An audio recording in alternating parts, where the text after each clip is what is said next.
Hello everyone, and welcome. This is Suit Armor here, and welcome to the before party of the Fireside Tales. This isn't the last tale, but it's just a little party before we finally finish it all off.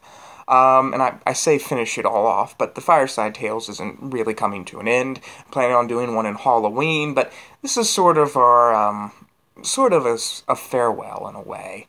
And you know, it's just been an honor to be your guide here at the Fireside Tales, to tell you all these stories. I mean, that's why I really started this channel, to tell you all good stories, because that's really what it's all about, just being able to tell a good tale, and I hope I've done that here at the Fireside Tales. I hope you all have enjoyed these stories, and I thought that I'd go ahead and tell you all 10 of the best Fireside Tales according to you, the viewers. So anyways, we're going to do a few other things during this. We're going to have all sorts of fun, but this is basically a send-off party for the Fireside Tales. And I hope in some way that this spirit will still linger. Maybe that it will become something even bigger. I really do. I hope this isn't just the end, but we'll see what happens. Anyways, the top 10 most viewed episodes of the Fireside Tales. Number 10, and I actually happen to agree with this list about which are the 10 best, so not only is this the 10 best according to the viewers, but by sheer coincidence, it's also the 10 best according to me. But anyways, number 10, The Fireside Tales.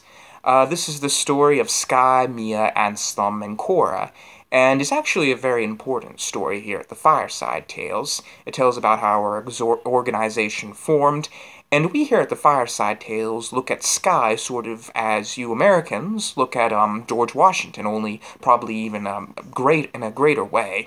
It's sort of almost a religious thing. He's a spiritual leader, I guess you could call him. And anyways, a lot of us here at the Fireside Tales hope that one day he will return and save us all. Not sure if I personally believe that story, but it is a belief many people here at the Fireside Tales choose to believe, maybe just out of sheer hope, and maybe even out of sheer stupidity, but one never knows. Anyways, number 9, Charlie the Duck.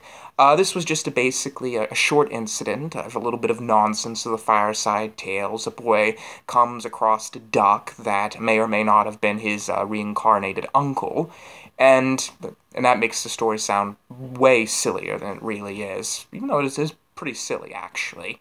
Anyways, number 8, The Man in Black, The Man in Gray, and The Man in White.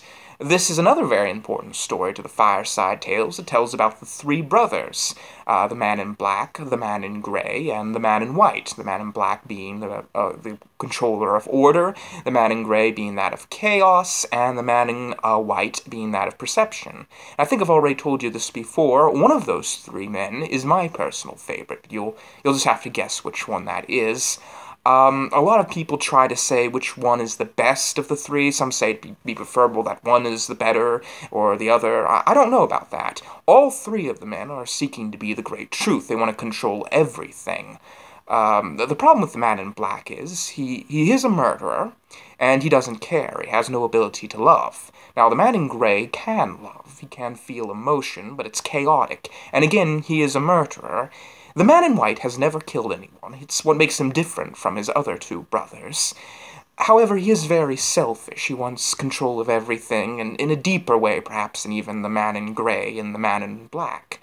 So I guess it's all up to you who you would prefer to have as the controller of everything. And all 3 men have an equal right to the position, and all 3 could equally be the truth. So, moving on. Number 7, The Thief Prince. Now, at the time this story was created, the idea of escaping from prison with a bunch of balloons was rather new. I mean, balloons were a new thing. And so when this was first done, it was shocking. Of course, now in fiction, people have continued to tell this tale, so it doesn't seem as new anymore.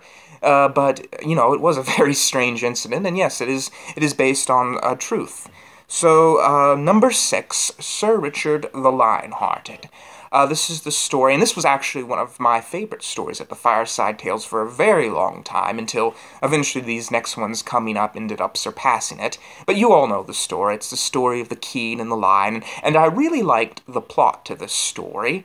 And the characters are very simple, but that they should be that way. You don't want to get too emotionally attached to these characters, otherwise it takes away the beauty of the story. Sometimes it's best not to have too deep of characters in certain tales. Like the Godfather death wouldn't be as good if you got too attached to the characters. But number 5 is The Lion and the Boy, and this might have been a sequel to Sir Richard the Lionhearted. I won't deny I was a little surprised that this one made it on the list. I always liked the story. I thought it was a good story. I was just surprised by the enthusiasm people had for it. It really shocked me. But it is a very great tale. I completely agree with you all. It might have been the sequel to Sir Richard Lionhearted. There's a lot of evidence which says that it could have been. And it's a story that really deals with the idea of what is real and what isn't. Because there's a lot of people here at the Fireside Tales that says, by the definition of real, we human beings aren't real, while others say that we are. And then that goes the same for the man in black, the man in gray, and the man in white. I say that they're real, but really, it's entirely possible that they're completely unreal, that they're not only just imaginary, but they're the concepts that don't exist at all. It's very confusing, but basically, no, it's just not simple to say what's real and what isn't, and don't be too quick to label reality from fantasy. Anyways, number 4, Egbert and Alan Part 2.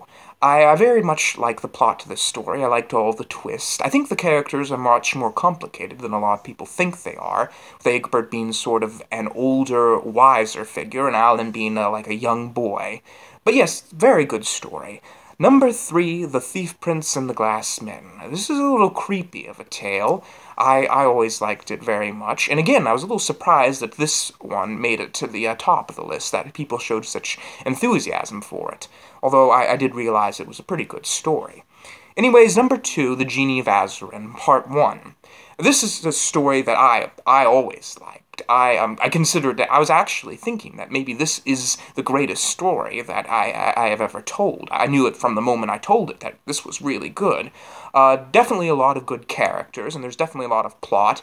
I'll say this, you're not able to guess what's going to happen next in the story, and what I really liked about the twists were that a lot of the twists were very realistic. It's amazing how this story worked so well as an actual story to tell. You can almost see it as like a film or something. Anyways, finally, number 1. The Toy Soldiers was the number 1 pick, and this is also my personal favorite as of right now.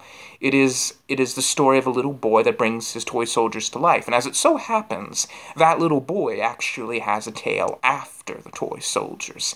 And maybe one day I'll tell you that at the Fireside Tales, since we will be telling a few more tales after this one. But anyways, that is the top 10 pick. I don't want to close off tonight. I guess if all of you are done listening to the top 10, you can listen to it. But I just wanted to tell you all a little bit about the Fireside Tales. An organization that has existed since the beginning of time, that is always here, always present, and can be found very close to the heart. Here at the Fireside Tales, we have simple philosophy, and we don't actually have a lot of controversy. Very few people stand up against us. The one thing people often say against us, though, is that we are not afraid of dying. We are willing to kill ourselves to save someone else. And this has been debated. We're not afraid of death, is the main idea. And a lot of people say this is a very foolish attitude to have. But we're not like the Dark Souls, which is another group, which we don't really talk about, who are absolutely afraid of death all the time. All they want to do is be immortal. And they would join the devil, if necessary, in order to stay alive. We prefer to be willing to look death straight in the eye and be willing to accept that it is our time to go. That is a very strong morality here at the Fireside Tales. And that's pretty much the only thing. Some people have criticized us for our modesty. I personally think that's... But, one thing that some people wanted to criticize us for was not helping other people, since if we have technology that is superior to everyone else's, why don't we help anyone? We wanted to help everyone. We wanted to save the entire country. Went to the White House, we talked to Barack Obama and everything, all the presidents, but none of them wanted us around. None of them wanted us to help them. And the reason is because, well, this is a very orderly world. And I realized that ever since I've been a kid, I knew that this world was very much into putting things in a certain place, and I understood. It was necessary to the survival, and when you're in the Man in Black's world, you gotta play by the Man in Black's rules. And I think this is the reason why people have a hard time accepting the Fireside Tales. Barack Obama tried to let these things in, and he was like, no, no, no nonsense allowed, no silliness. Ooh, no, absolutely not. So we all left. We realized that the world just couldn't handle us. We're just not wanted. So that's the way it goes. I have to admit, being at the White House, I expected it to be a bunch of people stabbing each other in the back, but after meeting Barack Obama, I'm rather surprised, and everyone there at the White House, it's more like Barney Fife, I guess you could call it. In fact, when I look at Barack Obama, oftentimes all I can see is Barney Fife. He's good intentioned, but he's always tripping over his own shoelaces and causing trouble, and he just gets into an uproar and can't stand being made fun of. Oh, if you want to know what Barack Obama is like, just watch The Andy Griffith Show. And you're not going to believe me when I say this, but I was there.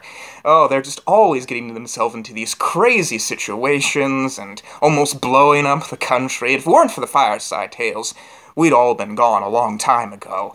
But yes, it's a very goofball place. It's sort of like a 50s comedy, if you want to call that.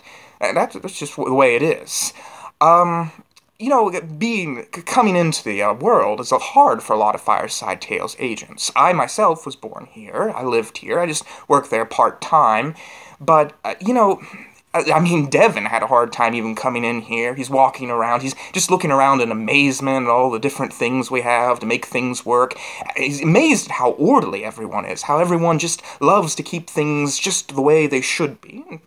And he feels the same as I do, that that's probably best for this place, but he was over by a dog, and I saw him, and I was like wondering what he was doing, and I walked over, and he was talking to the dog, thinking that the dog was going to talk back. We had a good laugh about that.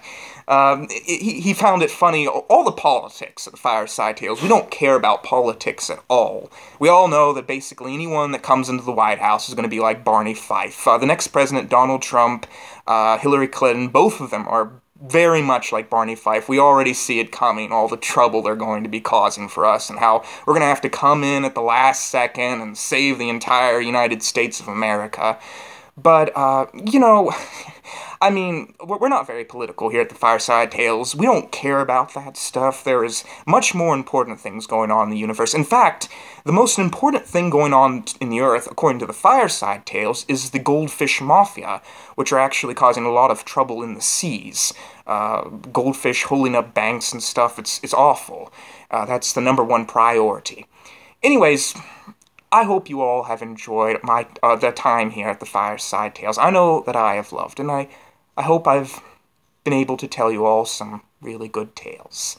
So anyways, as always, sweet dreams, and good night.